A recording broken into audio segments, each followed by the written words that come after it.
Meeting as if old friends, after 2.5 years apart, reunited in Moscow. Russian President Vladimir Putin clearly happy to see his French counterpart Emmanuel Macron finally face to face. The two leaders spoke briefly in the Kremlin before meeting behind closed doors, emerging after several hours. Our talks with Macron, according to tradition, were businesslike, useful, and substantive.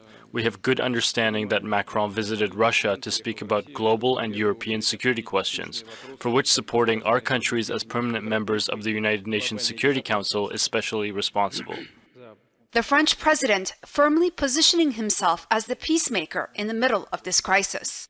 The first element is the necessity to work fast to avoid escalation. Growing tensions increase the risk of seeing a brutal deterioration of continents, balance of power and stability.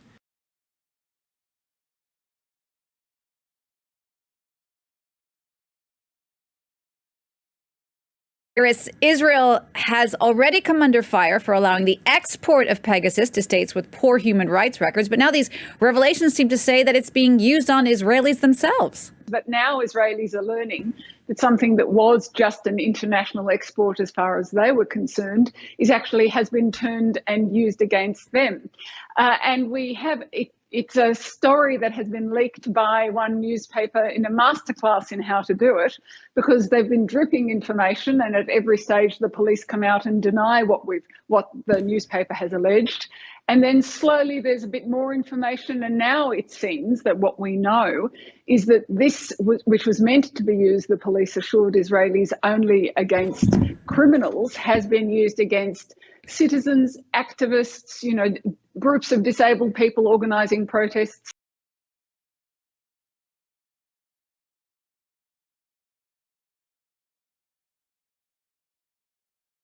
In a boost to Taiwan's missile defense systems, the United States has approved a $100 million defense support contract. The approval comes amid heightened tensions with China. It will sustain, maintain and improve the self-ruled island's Patriot missile defense system. A statement from the U.S. Defense Security Cooperation Agency said a possible $100 million sale of equipment and services to Taiwan has been approved. The agency said that it had delivered the required certification notifying Congress. This is after the State Department approved the sale, which was requested by Taiwan's de facto embassy in Washington. Upgrades to the Patriot air defense system would help improve Taiwan's security, and that it will assist in maintaining political stability, military balance, economic and progress in the region.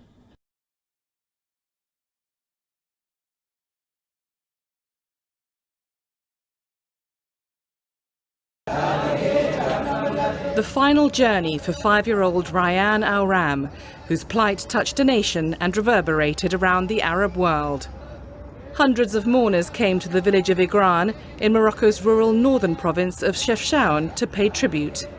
Among them, Rayan's father, Khalid al-Ram. The community coming together to give support. Rescue crews, using bulldozers, mounted a huge operation to get Rayan out. Crowds came to watch. Thousands more followed on social media. The opening to the well was just 45 centimetres wide, too narrow for rescuers to enter. So they dug a slope into the hill before carefully tunnelling towards Rayan to avoid causing a landslide. On Saturday night, crowds cheered as rescue workers finally reached Rayan and pulled him out. But the joy turned to grief when it was announced that the boy was dead.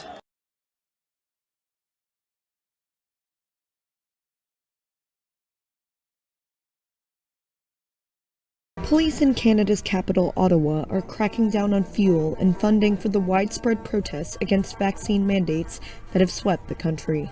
Demonstrators have shut down downtown Ottawa for over a week now, blockading streets and blaring car horns. That's prompted an interim injunction from a Canadian judge silencing the noise, part of a class action lawsuit brought on behalf of neighborhood residents. City Police Chief Peter Slowly told reporters Monday his officers have been working non-stop to end the disruption. The so-called Freedom Convoy first kicked off to protest a vaccine mandate for cross-border truckers, before expanding into wider demonstrations against Prime Minister Justin Trudeau's government.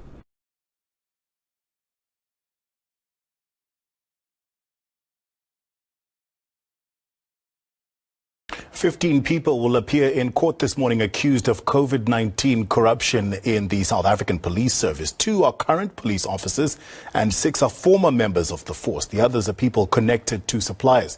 They're all accused of unlawfully benefiting from 1.9 million rand PPE procurement in 2020. They face charges of fraud, theft and corruption. More arrests are said to be expected.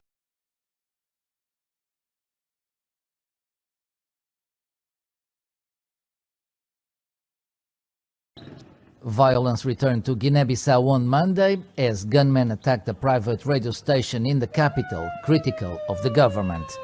According to a radio manager, masked men with guns fired shots and destroyed radio equipment. Some employees were also a target of violence. Some point a finger at the government. Last week, President Umaro Sissoko Embalo survived an attempted coup that claimed at least 11 lives.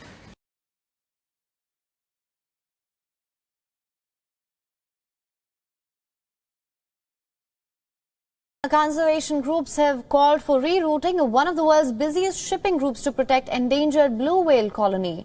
Increased shipping traffic along the southern tip of Sri Lanka threatens the world's largest animal. The whale's habitat overlaps a major shipping artery here, which connects East Asia to the Suez Canal. This leaves the colony vulnerable to ship strikes and noise pollution. Marine biologists now suggest that a small shift in the shipping lane could make a big difference in the conservation of the blue whale colony. A 50 nautical miles south shift from the current route will reduce collision risk by 95%, according to studies.